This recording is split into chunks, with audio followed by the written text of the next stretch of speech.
has managed. So yeah, you'll all have seen that we've just turned the recording on. So I just wanted to give you a heads up that we're going to be recording the presentations and then turning the recording off for the Q&A. Okay, so it's a couple of minutes past, so I'm going to kick off and hopefully people will drift in just for my little 5 minutes at the beginning and won't miss anything too big. So my name's Dr Alice Kelly, and I'm a literary and media scholar. At the moment, I'm a fellow-in-residence at the Rothermere American Institute at the University of Oxford, who are kindly funding this event. I am really excited to be kicking off the seminar series this afternoon. Well, it's the afternoon for me, and to be welcoming our incredible speakers. I'd also like to give a shout out to my friend Esther, who's kindly agreed to step in and help with tech support. And my dog Maeve, who you may or may not be able to hear outside. So the format today is I'm going to give a little 5-minute intro just to go over some of the key terms that might be coming up for anyone who's unfamiliar, and the theory underpinning the series, why I wanted to talk about fandom and queer memory in the same breath. And then we're going to have 2 15-minute presentations from our fantastic speakers, Dr Mel Stanfill and Dr Kadian Pow, and then about 25 minutes for the Q&A. Okay, so key terms. Can everybody see that still? It hasn't crashed? Good. So, as I said, most of you will probably be very familiar with these terms, but just in case anybody doesn't know, transformative fan works are artworks that fans create using pre-existing characters from copyrighted media. So these artworks could be illustrations, manips, photo manipulations, videos. My work is on fanfiction, so that's stories, narratives, prose, poetry that people write using these characters. Shipping fandom describes fandom for a specific relationship. So fan works would be about the relationship between particular characters. And then again, my own research is on fem/slash fanfiction. So fem/slash is a subgenre of female-to-female relationships, and fem/slash fan works depict female characters from pre-existing media properties in same-gender, romantic or sexual relationships. Those characters might be canonically queer in the source text, or they might be presented as cis-het in the source text. Slash similarly describes male-to-male shipping, and het describes heterosexual ships. I'd also like to just really briefly say that the Archive of Our Own, which is a fan site that we're going to be hearing more about today, allows you to search what ships you'd like to see, and like fan works devoted to particular ships. And so you can search for fem/slash, slash, or het ships, and you can also search for multi, which is different types of relationships or more than one, or other, which is any other type of ship that fem/slash, slash, het, or multi doesn't describe.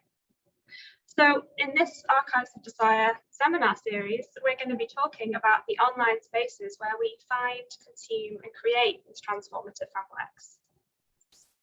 So I first started thinking about this idea of transformative fandom and queer memory when I was reading Abigail de Kosnik's amazing Rogue Archives, which I make no apology for bringing up all the time in every conversation I ever have.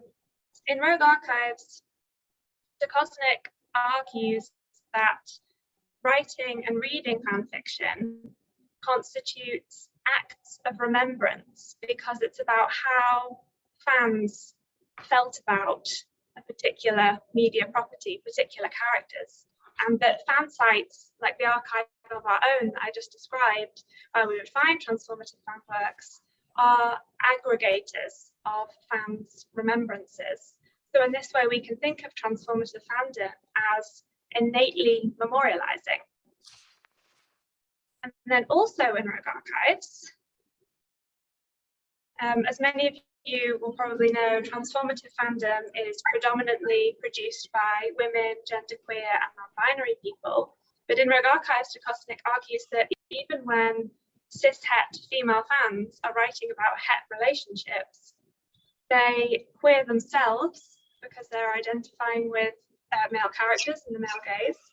They queer female characters anytime they depict them as, quote, more empowered, more self-determining, or more dominant than in the source text. And they also engage in queer relations by writing sexual or romantic fiction for other women, genderqueer, and non-binary people. So Ducosnik tells us that online fan spaces, quote, are real queer spaces populated by people who identify across a broad range of genders and sexualities, which, like all real queer spaces, are rife with internal and external conflicts. So if we're thinking about transformative fandom and the sites where we find transformative fandom as being both innately memorializing and structurally queer, the question becomes, who is included in that memory making project? And today we're going to be thinking about that question mostly in terms of race, with our absolutely amazing speakers. So our first speaker today is Dr. Mel Stanfill. Dr. Stanfill is an associate professor with a joint appointment in the Text and Technology program and the Department of English at the University of Central Florida. Stanfill's work has appeared in venues such as New Media and Society, Critical Studies in Media Communication, Cinema Journal, and Exploiting Fandom, How the Media Industry Seeks to Manipulate Fans. So I asked Dr. Stanfill to talk to us today about a fantastic article in Transformative Works and Cultures that I'll link to in the chat in a second, that Stanfill co-authored with Alexis Lothian, and Mel Stanfill's going to be talking to us today on behalf of both of them. So take it away, Mel. Fantastic, thank you. So I'm going to do the awkward sharing thing where I hope everything works out. And I'm going to ask you to wave at me if you're seeing my slides. Okay, fantastic. All right, now, there we go. All right. So the Archive of Our Own, or AO3, as I'm sure many of you know, but not necessarily all of you, is a fan-created, fan-run, non-profit, non-commercial archive for transformative fan works, and it's very literally an archive of desire. So this is to say that what makes fan fiction a particularly interesting site to consider questions of sexuality, power, and justice is that it's driven so intensely by desire and pleasure. In fan fiction, people write and read from the gut, or what Freud called the id. They pursue what they most want to imagine without limits imposed by profitability or institutional gatekeepers. In other words, fan fiction is all about fantasy, by which of course we do mean sexual fantasy, but also other kinds of fantasy as well. Anything you can dream of, you can write into existence or search for it and find that somebody else has already written it.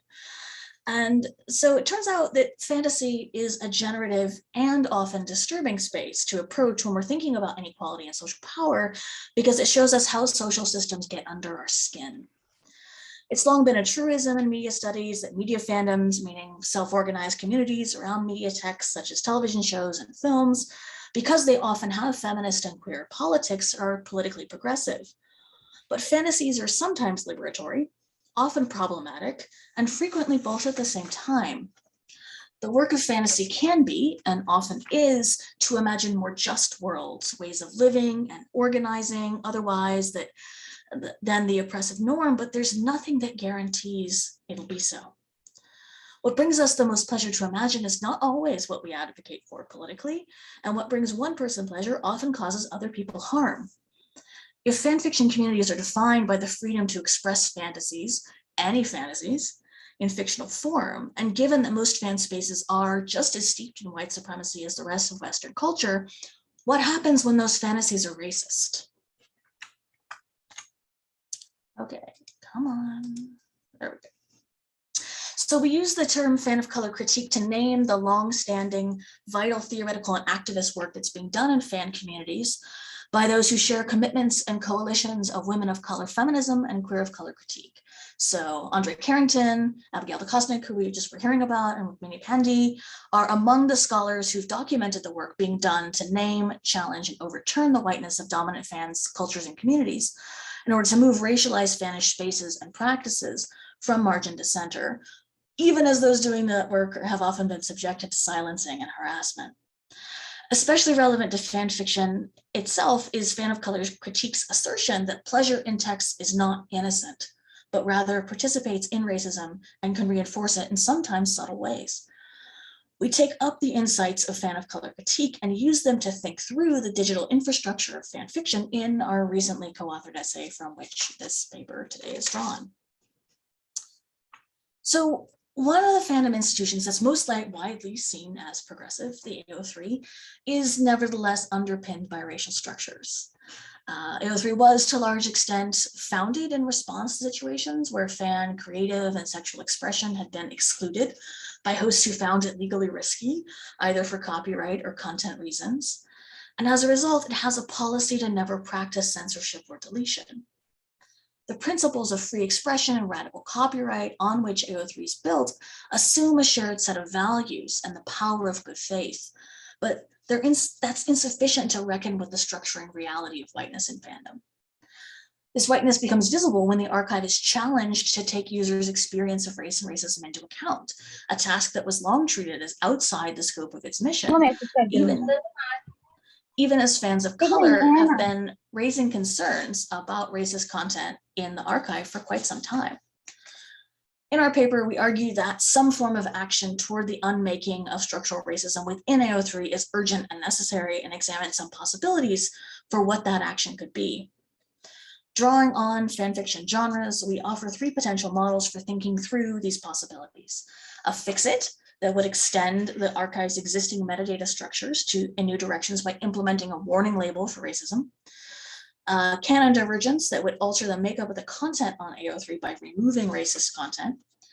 And an alternate universe that draws from abolitionist organizing to imagine the broadest cultural changes of all, moving fandom itself toward an anti-racist culture. It's important to note that although the archive is founded in opposition to censorship and deletion, there are in fact already limitations on what you can post and how. So in addition to metadata specifying the gender of a story's romantic pairings, an important piece of information in these fan communities that Alice was just talking about in the introduction, the 2 kinds of labels that are required are the ratings tag and the archive warning.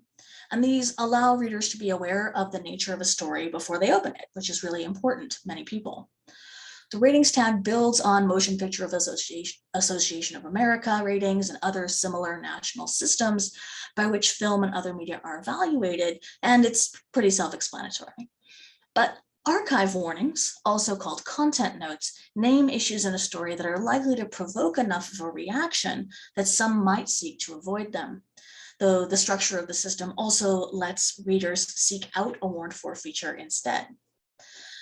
Those who post a new story must check a box to state whether it contains graphic depictions of violence, major character death, rape or non-consensual sex, or underage sexuality.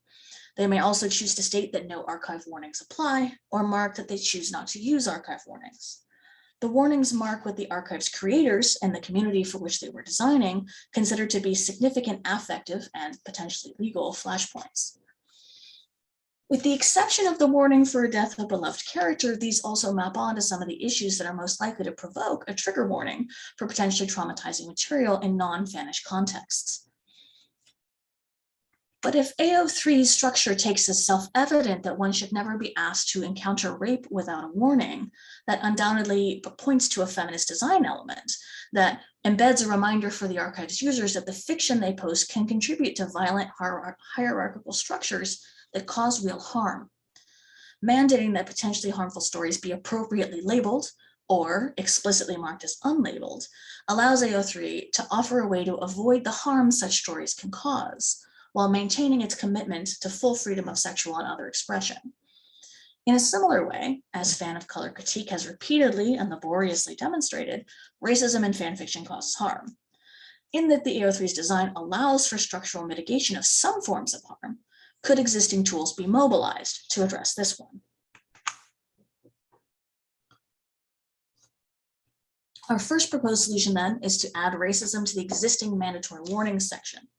So let's imagine the kind of story that might apply to. Imagine there's a story in which racial trauma forms the backdrop to a fanish romance. So perhaps someone who holds the power of white supremacy is idealized problematically by a racialized other. That story might cause harm irrespective of authorial intent. How could that harm be mitigated through the AO3's infrastructure if a warning flag for racist content were in place? Choices would have to be made about how specific that warning would be. Story depicts racist violence. Story depicts prejudice or discrimination. Characters use racial slurs.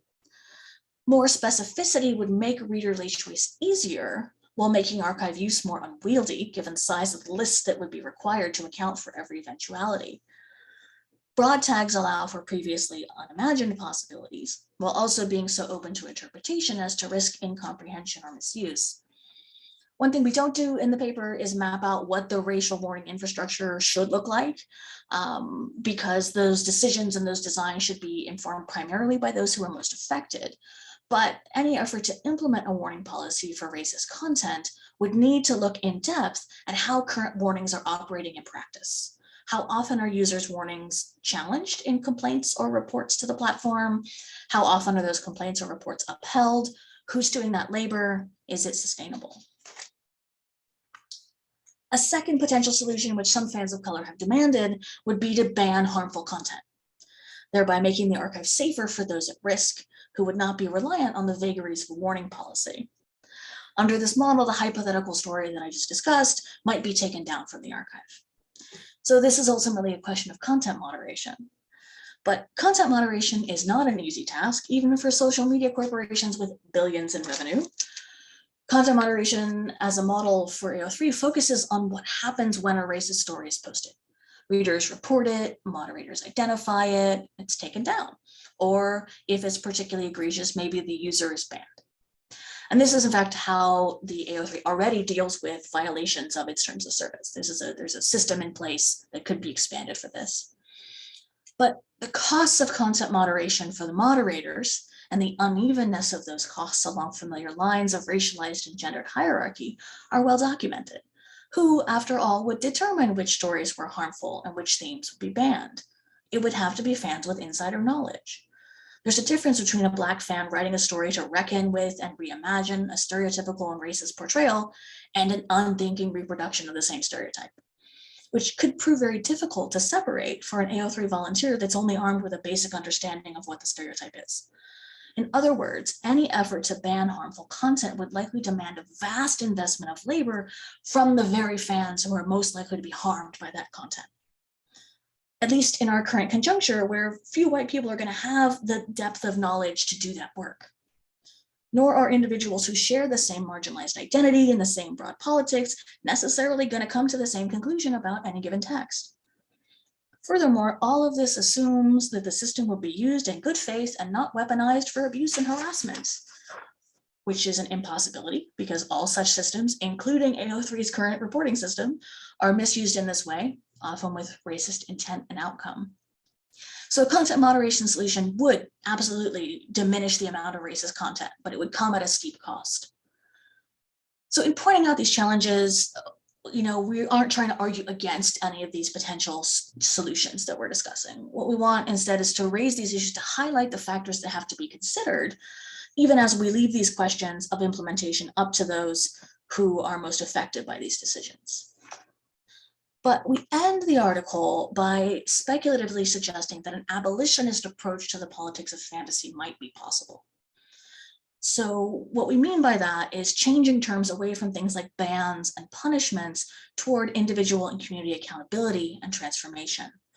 Police and prison abolitionists have visions of racial, gender, and disability justice that demand the unmaking of state systems that promise protection while perpetuating murderous violence against marginalized people. AO3, of course, is not a state, but the specter of policing is often raised in questions of its lack of racial justice. Advocates of unrestricted free speech feel that calls to moderate racist content police their expression and unfairly punish transgressors, which should sound familiar from Elon Musk's Twitter takeover this week. while fan of color critics find themselves simultaneously cast as the police and policed in turn for the tone or content of their criticisms. An abolitionist vision for AO3 might suggest a new framework in which to see these conversations. Abolitionist Adrienne Maree Brown names the intersecting systems of racial, gender, ableist, and settler colonial supremacy as a systemic practice of harm that operates both institutionally and interpersonally, since police, prisons, and the carceral state are internal as well as external structures that get reproduced in community and interpersonal interactions, even among those who are committed to dismantling them in the world. They must be acknowledged, confronted, and reimagined as a continual collective practice. Such a practice is easiest to imagine in the context of an active social justice movement centering Black, Indigenous, queer, and trans knowledge and life. Fanfiction fandom is not that kind of space. It retains predominantly liberal, predominantly white tendencies, and even condemnations of explicit racism can be controversial, but neither is fandom structural whiteness something that's inevitable. To imagine a broad fandom community aligned with an abolitionist movement is to speculate, but not without some grounding in reality. Within fandom, and in particular within what we've called fan of color critique, are networks and spaces whose values and practices are indeed actively contesting structural supremacy. If they displace the norms that have shaped fandom infrastructure so far, how might the politics of fanfiction's fantasies transform? What queer possibilities and futures might we invoke? Thank you.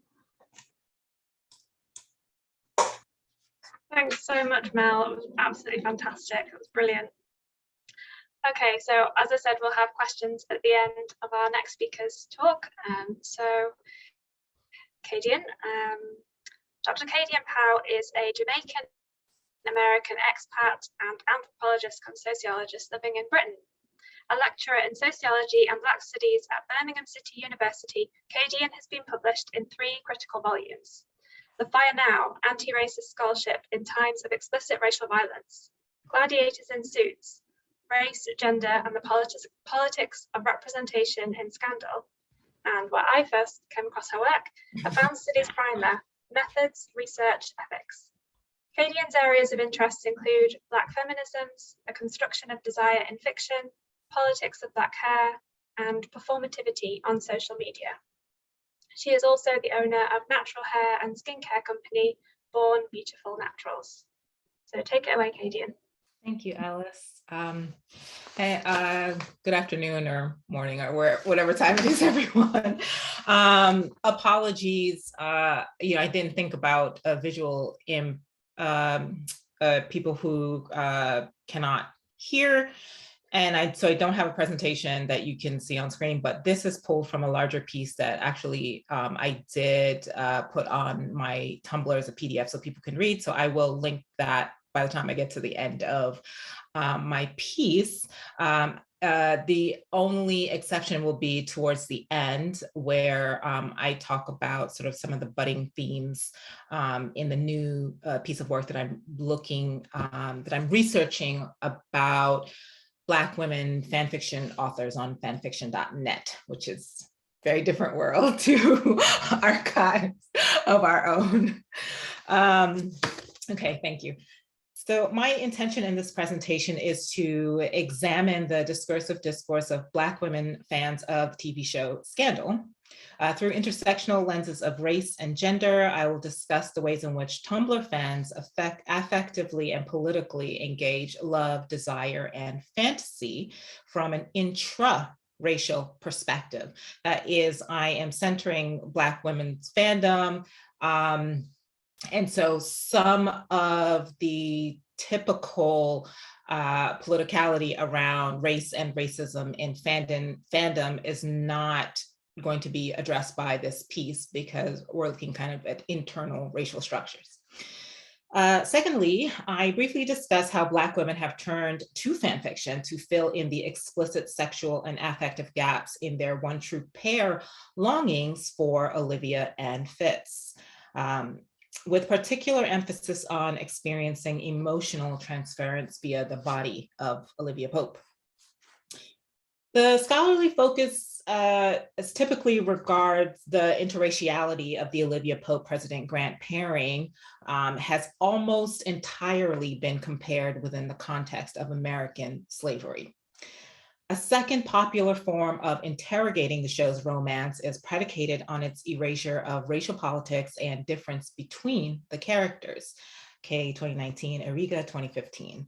Whilst clearly relevant and valid, these pieces also reflect choices that align criticality in opposition to pleasure. This presumes that an audience cannot embrace both or decide to foreground one and hold the other in dynamic tension. In visual media, particularly photography, dynamic tension refers to a way of using features and movement within the frame in contrasting ways to draw the eye out of the frame. In short, dynamic tension holds multiple things in contrast with each other, encouraging the onlooker to literally expand their view. The term itself is actually taken from the bodybuilding world and is always about expansion rather than contraction. Love's contours and iterations, desire and interraciality was a consistent theme parsed within the Scandal fandom, and it often raised the specter of Black love, particularly its absence. The second season of Scandal introduced Olivia's first on-screen Black lover, Edison Davis, who turned out to be her last relationship before beginning an affair with President Grant. The audience was not privileged to Olivia's dating history and was therefore left to their assumptions, some of which included Olivia having an exclusive preference for dating white men. Plot exposition at the beginning of the third season reveals this to be far from true. Later, when Olivia initiates a controversial sexual relationship with a young man, a one-night stand, fans sounded off about this liaison. I detail Olivia's Black liaisons because the race and marital status of those lovers mattered very much to segments of the show's female fans, sometimes above other attributes or narrative rationale. A selection of comments about the one-night stand. Finally, Liv gets a Black man. I want him to be her man. How the hell did she have the twat strength to close the door on that fine specimen? If she don't bust it, my nigga. Finally getting rid of all the old white guys they've been pairing her up with. There are several reasons for this desire to see the Black heroine with another Black man. This is partly noted by the women wanting the flow of desire in one direction. There's no question of Olivia's attractiveness to any man across racial lines. On a simple level, this desire suggests an identification with Olivia in which these women's primary attraction is to Black men. Segments of the fan base rejected the married Fitzgerald Grant suitability for Pope based on a complex set of factors: marital status, availability, attractiveness, security threat. This particular hunger for Black love was idealized as an antidote to Olivia's predicament of being a Black woman in love with a married white man. If she could only find a Black man, that would fix everything. Therefore, Olivia's being with Black men matches with their projection and wish to have their wants reflected back to them through this character. Secondly, the affective pull towards Olivia's pairing with a Black man reveals a deeper, more political motivation, the lacuna of functional Black romance on television.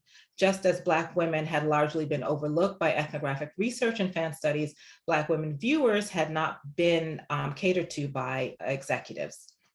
Some fans interpreted Olivia's pairings with white men as a deliberate attempt at upholding a longstanding stereotype about dysfunctional Black families or white audiences' disinterest in consuming stories about Black love. It should be noted that, actually, it's not important to note that there. One of the most titillating, evergreen, and politically affective themes to which Black women fans, including myself, repeatedly returned was sex. We reveled in reliving each one of Olivia's sexual encounters, zooming in on details we missed the previous 200 times, or clowning the performance of the lovers we disliked. Reaction gifs, wordplay, play-by-play recaps, fanfiction prompts, and repetitive reblogging of isolated moments we were living. Sex and romance were such staples of the fandom that an entire day of the week was dedicated to the unabashed celebration of such inappropriate Wednesdays. today. This day was the middle of 3 consecutive days on which fans were encouraged towards specific content. The other two being Tony Tuesday, celebrating Tony Goldwyn as the character Fitz, and Scandal Thursday. I should note that Inappropriate Wednesday was also Alternative Washington Wednesday to celebrate Kerry Washington. So these served as a kind of pre-game day for Scandal's airing on Thursday.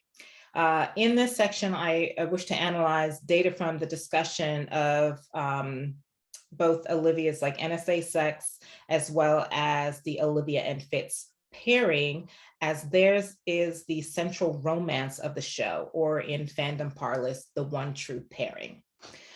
Black women were able to celebrate when Olivia scored by picking up a hot young man for a one-night stand, which, sorry, I think I've lost my place here.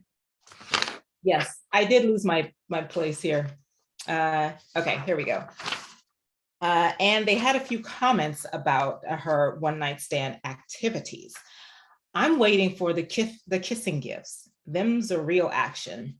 The first tile though, that look on her face, he's gonna need a wheelchair, ha ha ha. Okay, going to timeout.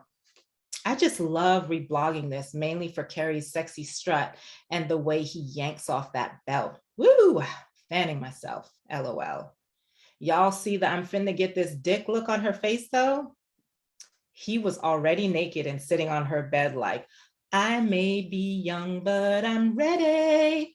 By the time she got into the room, look at how she looks at him before she closed the door. That's what that smile is about in that final gift. Well, that's what I imagine in my head, and I'm sticking to it. Whether through their projection or literally mediating Pope's body by zooming in on moments that looped again and again through gifts, these women were experiencing Olivia's sexual highs. They encouraged each other with these affects, layering their imaginings of what was not shown on the screen. Notable in these comments is the fan attraction to a sexual power they read in Olivia.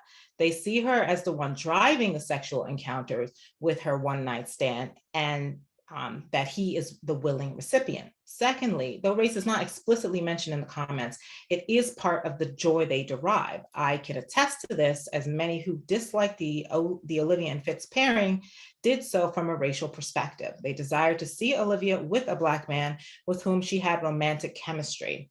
The ONS, one night stand, is a Black man, and prior to this, Olivia had not been seen in a true sexual moment with such a man. Her previous on-screen relationship with Senator Edison Davis did not portray or inspire carnality for most.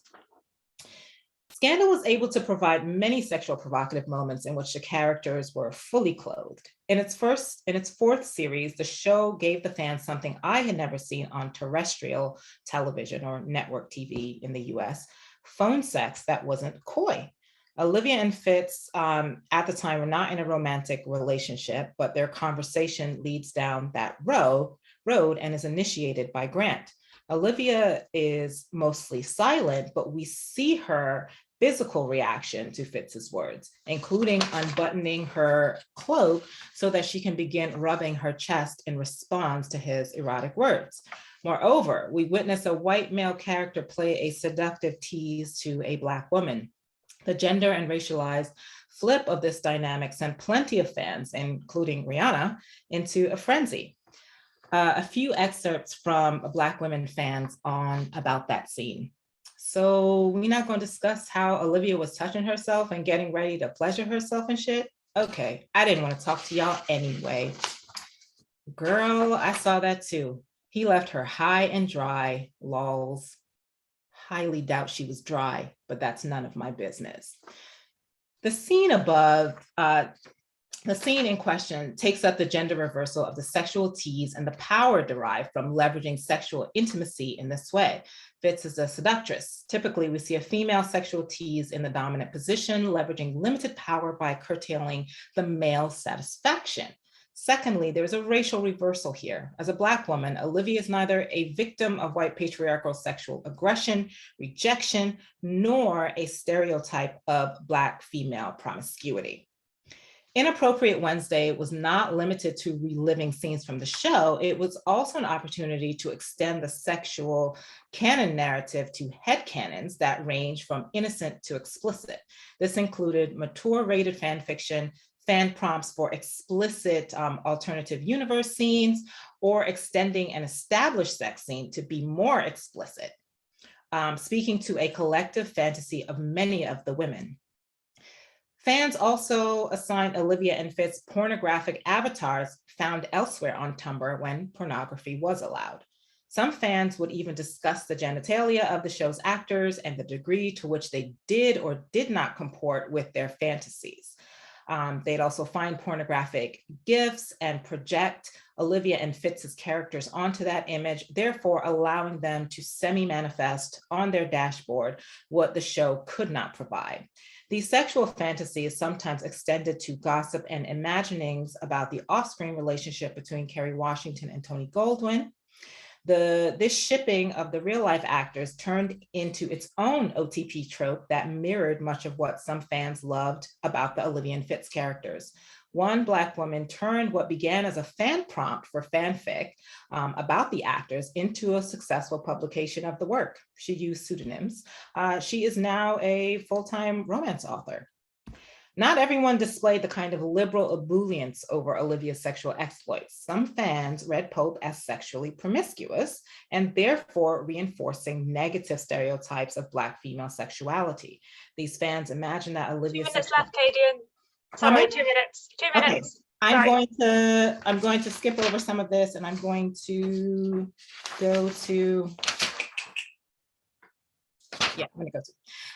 race, especially in the United States, is integral to the everyday existence of most people, and particularly sexuality. Some fans embrace the complicated mess of Olivia's sexual encounters. But Collins notes that respectability politics was developed during the post-Reconstruction era to self-police sexual boundaries, a strategic means of self-protection and white aggression. However, this false sense of security reinscribes disenfranchisement by denying full access to citizenship. Sexuality represents a key area of oppression and work in this arena, but it often tells us more about what Black women are not sexually defined by more than it tells us about their actual interpretations of sexuality. Abdul Rahman notes that sexual aggression in African-American literature can help to challenge popular and restrictive theories about identity, national belonging, and racial difference. Sociology has a long history of ignoring Black women's sexual attitudes, especially when they don't comport to well-known categories of trauma or victimization, rather than exploring the pro-sex contingencies in Black feminist scholarship. As scholar of Black women's sexuality and pop culture, Shane Lee puts it. So I just want to say that where meta-commentary on Tumblr was sometimes controversial, my early research about OLIT's fan fiction, mostly by Black women on fanfiction.net, reveals that to an extent, writers and readers are less burdened by the polemic interracial politics that dogged Scandal as a TV series. Writer Sharon from Black Girl Nerds Online, in a 2015 piece about fan fiction as the turducken of literature, a thing derided yet enjoyed, notes that for Black girls, fan fiction has allowed many to fill in the blanks. While she mostly focuses on the blanks as literal absences of Black characters in sci-fi and fantasy worlds, blanks can also be about filling in more affective desires, even when the characters of color are present. These longings don't always comport with the public expressiveness of progress at any given time. Temporality has much to do with both longing and progress. They're in relationship with each other, but don't always intersect. I'm coming to a close soon. As an example, though cunnilingus was very often alluded to in Scandal, the only instance of fellatio performed by a woman on a man was Melly to Fitz. Olivia is never seen or insinuated to be on her knees for any man, especially a white one, likely due to the long shadow of slavery and American racial politics. But of course, because fan fiction can offer nuanced, i.e., Fitz's penis becomes an exception for Olivia in fan fiction, libidinous abandon, Olivia initiating fellatio for her own pleasure, and private consumption, writers are able to fill in sexual gaps of the show, reflecting their own desires. However, the attendant politics still exists, but readers elect to hold these in dynamic tension, foregrounding their own pleasure. Just to conclude, in terms of applying a queer lens to this interracial heterosexual dynamics of the Olivia and Fitz fan pairing, these are a few kind of emerging themes in my early research, as sort of looking at sexual fantasies and attitudes and the extent to which queer-related sexual longings are present. And by that, I mean sexual acts thought of as queer acts, attitudes, and the presence of queer characters inserted into the world of these established characters. Secondly, the extent to which Black women or girls map onto Fitz tropes of Black masculinity, though he remains white in the text. How do white writers erase Olivia's Blackness to fulfill their own fantasies with the Fitz character? And lastly, how didactic is race treated in these stories of interraciality?